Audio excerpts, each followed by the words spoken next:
Hello and welcome back to another video of me talking. So as the battle to end 401 years of racial oppression rages on, lately I've been kind of just thinking of different ways that I could be an ally and help join the fight. So I was doing some research on the matter, and one of the more common points I kept coming across was it's really important to amplify the voices of marginalized communities. And I thought this is something that I can very easily do. Obviously I have a YouTube platform and I have social media, so I thought what a better way to do that while also discussing one of my greatest passions, film. So in this video, I'm gonna be listing off 5 films made by and about people of color. Now, there are hundreds of movies within this realm that cover a variety of topics. Do not stop seeking them out after this video. 5 is not enough. These are just 5 that, really mean a lot to me personally. As a matter of fact, the Criterion channel just released a ton of films and they're all free to watch, which is the cool part. So you don't have to pay. I'm gonna link that down in the description below. So please go watch them, educate yourself. I know I'm gonna be doing that right after I make this video. All right, enough for the intro. Let's get into it.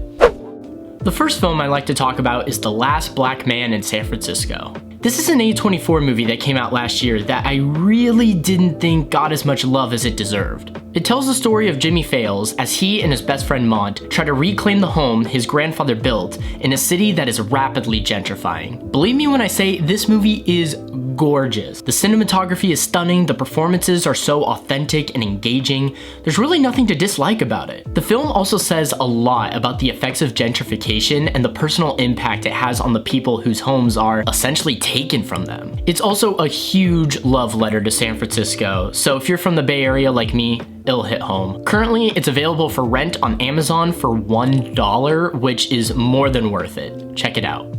It kind of amazes me that no one knows about Just Another Girl on the IRT. This movie has such a cool style and features a terribly underappreciated performance from Arian Johnson. The film follows her character, Chantel, as she juggles high school, teen pregnancy, being an older sister, just life in general. While I would classify this more as a coming-of-age, slice-of-life comedy, it also has a lot of profound things to say about the experience of a black woman trying to carve her own path. If you're a fan of Spike Lee's early work, like Do the Right Thing or She's Gotta Have It, then you'll dig this one. I watched it on the Criterion channel, but it's also available for $4 on Amazon and YouTube. Killer of Sheep is definitely the most quote-unquote art house of the films I'll be talking about, but hear me out on this one. It doesn't really have a central plot or story, but it's more of an observation of African American culture in the Watts neighborhood of Los Angeles. It depicts the cycle of poverty while juxtaposing the perspective of the children and adults who are a part of it. This film was originally made in 1978 as Charles Burnett's senior thesis film at UCLA, but never got a wide release until 2007 due to copyright issues with the film's soundtrack. Because of that, Killer of Sheep never really got the opportunity to build much of a legacy for itself, and for the most part, it's kind of gone unknown. Unfortunately, the only way to watch this movie is to buy the DVD, which goes for around $24 on Amazon. I know that's a high price to justify one movie, but I would say it's worth it. At the very least, check out some of the various scenes available on YouTube, as each scene kind of serves as a short film on its own. The best way I can describe Blind Spotting is just that this movie slaps. Daveed Diggs plays a guy who's on his last 3 days of parole and just needs to stay out of trouble before officially being free of the burdens of his past. Unfortunately, this proves to be harder than he thought, and I'm gonna leave it at that because I think everybody's gotta check this movie out. This film has so much to say about friendship, police brutality, gentrification, and so much more. I could honestly go on for hours about it. Not only this, but it has a lot of really great comedy too, and it just has this electric energy about it. You'll be sucked in from the opening scene. Director Carlos Estrada is definitely one to look out for because this dude can tell a story. It's $4 on Amazon and YouTube, and I couldn't recommend this movie enough.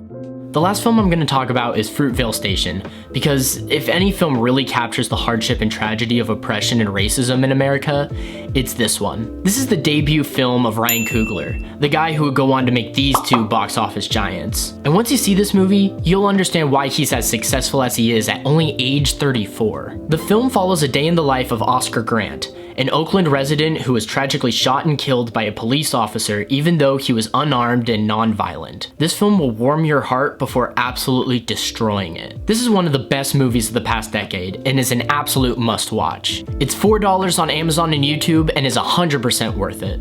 So those are 5 movies I recommend everybody check out, especially if you're an ally who's trying to amplify the voices of those who do not have the same privilege that you do. And let me know what movies you personally would include on this list. I know I still have a lot of movies to check out myself. I'm not stopping here. These are just a couple that I really wanna bring to people's attention. So with that being said, thank you so much for watching. Feel free to like, comment, and subscribe for more videos. And to wrap things up, I just wanna say stay safe out there, guys, and see you in the next one.